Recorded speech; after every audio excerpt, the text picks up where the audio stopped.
everybody, thanks for tuning into my channel, Living in Tampa, where it's my goal to show you everything you need to know about eating, sleeping, playing, and living in the greater Tampa Bay area. Hey, if you're new to my channel, do me a favor, hit the subscribe button, ring the little bell so you'll be notified every time that I release a new video. Today's video, I'm super excited. I'm going to be sharing with you how much cash you actually need to have on hand to buy a house.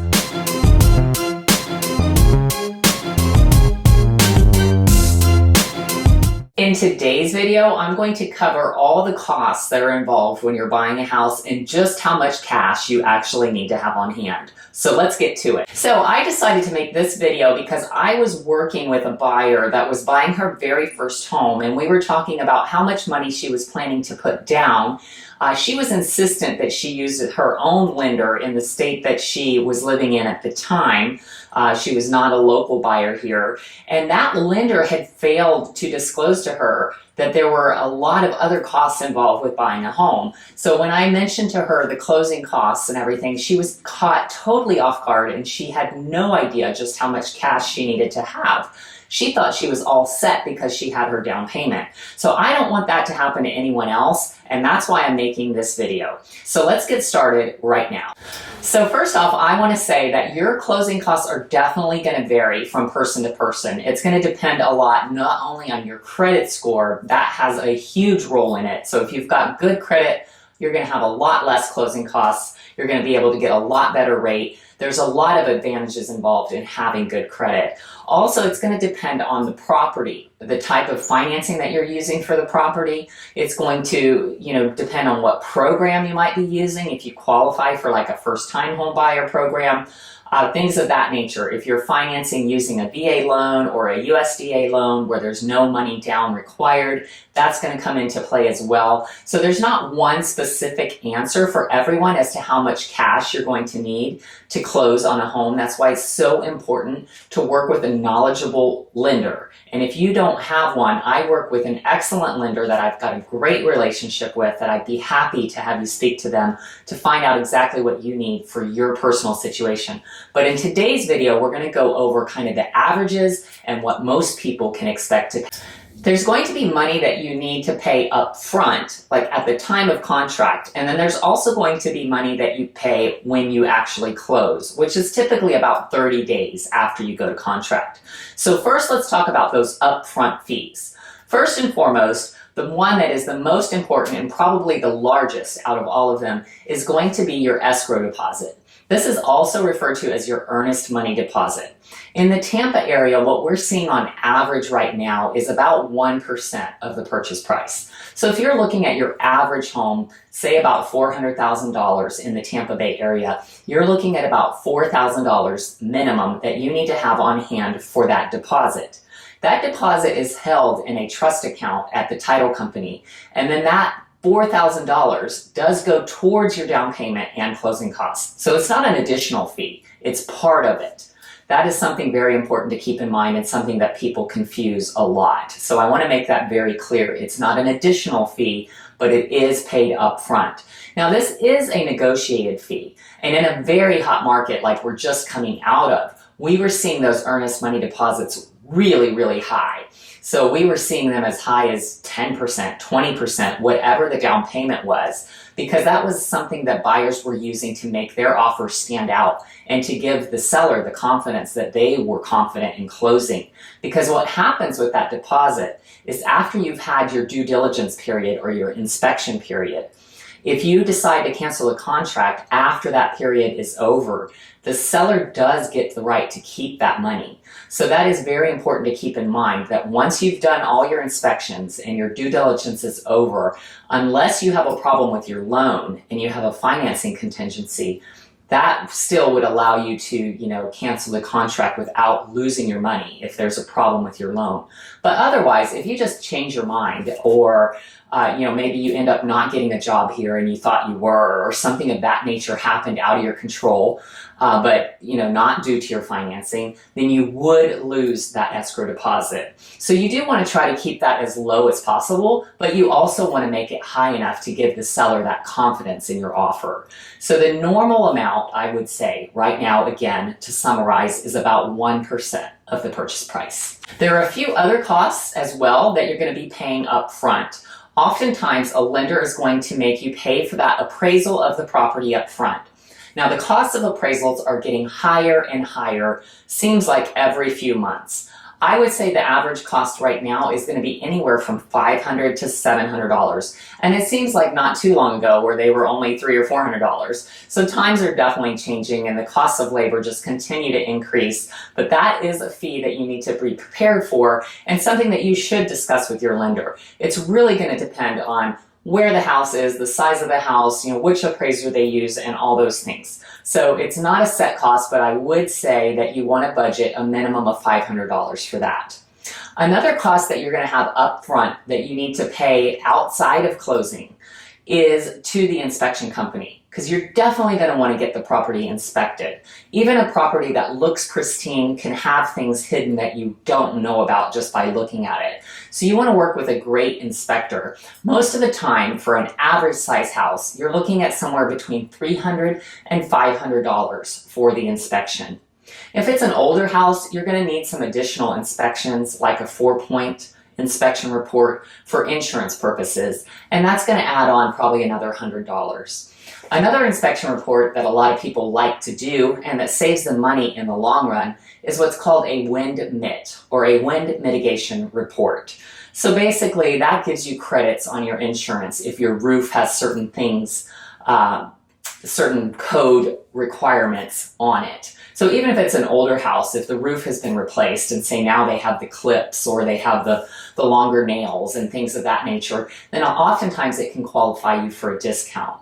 The wind MIT inspection is going to cost about the same as a 4-point inspection, and typically if you do all three, the general, the 4-point, and the wind MIT at the same time, you're going to end up getting a discount. And I'd say you can plan all together on spending somewhere in the neighborhood of $600 to $800. Again, all dependent on the size of the house. Now, some other costs to keep in mind that people maybe don't think about would be your utilities deposits. Sometimes if you've got really great credit, you can just allow the utility companies to pull your credit and they'll waive that deposit for you, but not always. So you do want to budget for that. You've got your electricity, you've got your water. They're probably going to want somewhere in the neighborhood of a couple $100 each for deposits on those. And that can add up pretty quick too. And then of course, if you're moving, whether you're moving locally or you're moving from out of state, you are going to have some costs associated with the move. Even if you do it yourself, you're going to have the U-Haul, you're going to have boxes. And if you pay someone else, I'm sure if you've taken the time to get a quote for that, you know just how expensive that can be. Don't forget to factor that in to the money that you're going to need when you go to buy your house. So all of those things that we just discussed are all due pretty much at the time that you go to contract or shortly thereafter. Now from that time until the time that you close is usually around 30 days in the Tampa area. That does vary, of course, and can be negotiated, but I'm just saying on average it's going to be about 30 days. So after those 30 days have passed and you're ready to close on your property, that's when you're going to need the bulk of the money for the purchase. The number one most expensive cost most of the time is going to be your down payment. Now again, this all depends on you and what type of loan you're doing.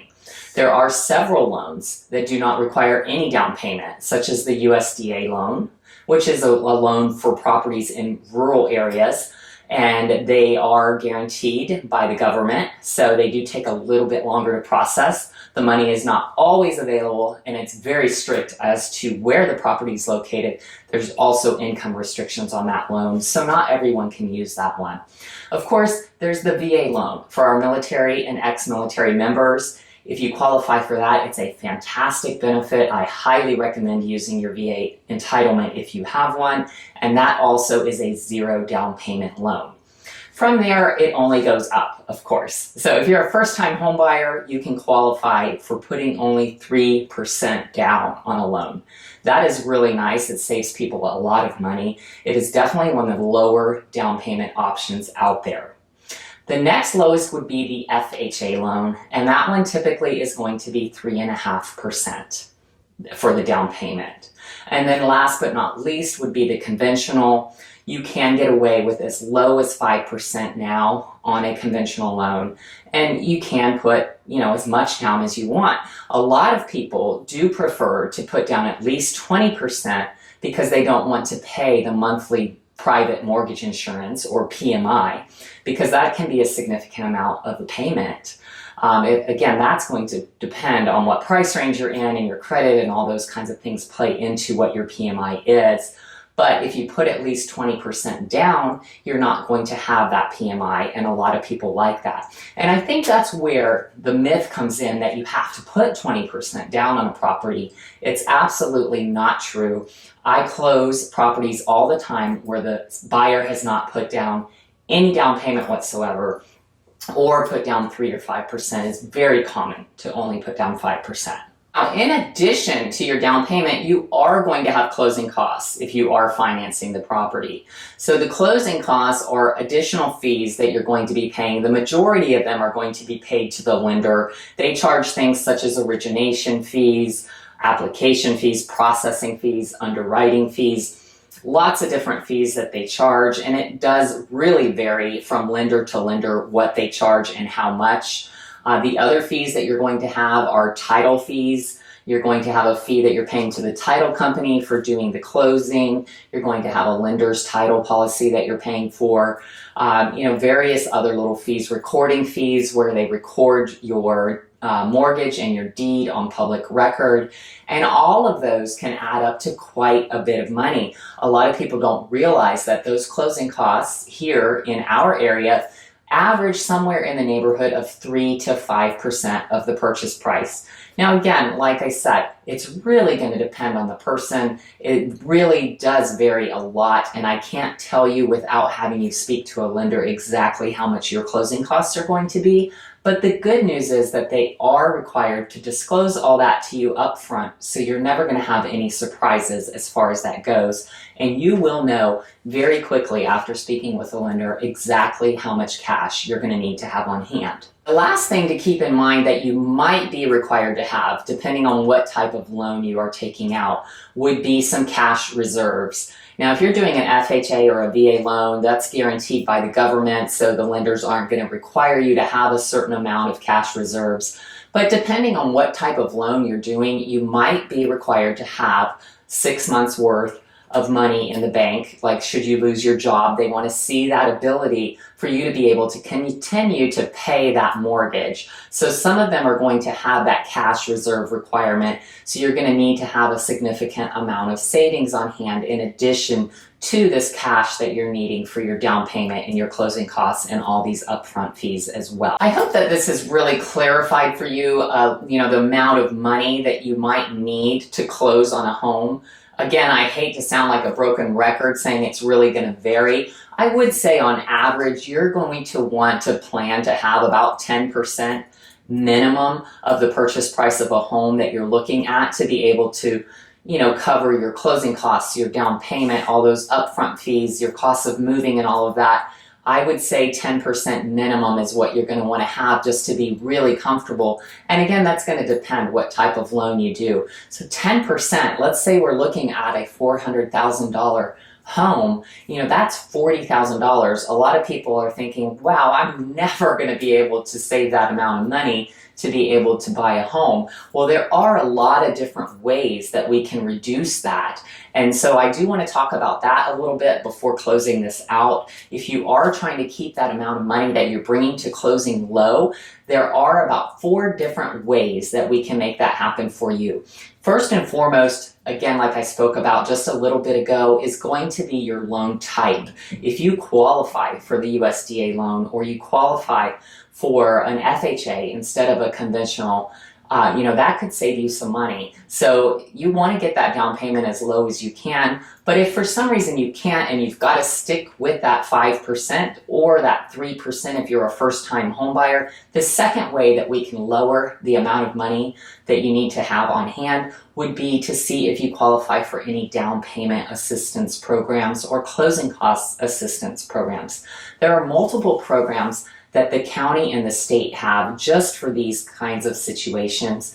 Oftentimes you are going to have to take some type of educational class, and there are going to be some income restrictions on it. But sometimes it's free money. Sometimes it's a grant that you don't have to pay back. Sometimes it is a second loan that you do have to pay back. It's something definitely worth looking into if you think you might qualify. And the thing with these programs is, people who have a lot of money or make a lot of money are most likely not going to qualify for those programs. So just ask yourself, is this something that I really need or just something I want? Chances are, based on that question alone, you're going to know if you qualify or not. If you really need the money, a lot of times you actually can qualify. Now, the third way that we can lower that amount of money that you've got to bring to closing is by getting a gift. So if you're a first-time home buyer maybe, or if you've got, rich parents or something of that nature, you have someone that just wants to gift you some of this money, you absolutely can do that. They do have to write a gift letter, and there are limits depending on what type of loan you're doing on how much they can contribute, whether that be a friend or a relative or whoever it may be. But that is one way to bring that money down. And then the last one, and probably the most exciting that's starting to happen again, is asking the seller to help contribute to the closing costs. So when the market was hot, just a few seemingly months ago, this was out of the question. Sellers were getting over asking price, people were waiving appraisals, and they were getting more money than they could dream of. Now the market is starting to shift. Sellers are starting to open up to this idea and maybe be open to this kind of negotiation. Just last week, I was able to negotiate for a buyer to get a $5,000 credit from the seller towards their closing costs. So we are starting to see this happen, and it does help a lot when it comes time to close. Guys, I hope that made it a little bit clearer of how much cash you're going to need to close on a home. Hey, if this is your first time to my channel, if you would please do me a favor, hit that little subscribe button, ring the bell so you'll be notified every time that I release a new video. Hey, if you're moving to Tampa and you want more information about the Tampa area, Clearwater, St. Pete, Tampa, any of those areas, I have lived here for over 14 years. I love to help people make the move here. When it comes to moving to Tampa, I've got your back, so go ahead and send me a text, shoot me an email. However you want to communicate with me is fine. I'm always available. I'm looking forward to hearing from you. Thank you so much for watching this video. I hope it was useful. I'll see you next time.